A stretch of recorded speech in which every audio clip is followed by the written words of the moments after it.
بسم اللہ الرحمن الرحیم۔ السلام علیکم ورحمۃ اللہ وبرکاتہ۔ پیارے دوستوں، بچوں، بزرگوں، جوانوں، جب ہم وضو کرتے ہیں، ہم نماز اگر جماعت کھڑی ہوگی تو ہم بڑی جلدی سے کرتے ہیں۔ اس کے بارے میں ایک حدیث سنیں۔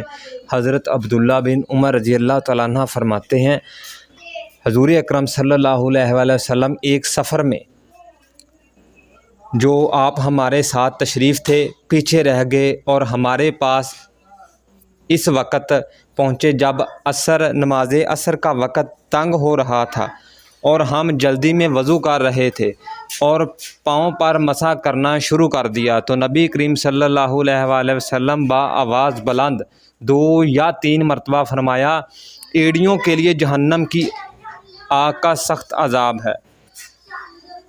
جب بھی ہم وضو کریں، اگر جماعت کھڑی بھی ہوگی ہے تو آرام سے کریں، جو نماز رہ گئی ہے وہ بعد میں پڑھ لیں، ثواب آپ کو جماعت کا ہی ملے گا۔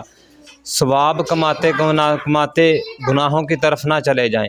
اس حدیث کو زیادہ سے زیادہ شیئر کریں، ہو سکتا ہے یہ حدیث کسی کے دل میں اتر جائے اور اس کی دنیا اور آخرت دونوں سنور جائے۔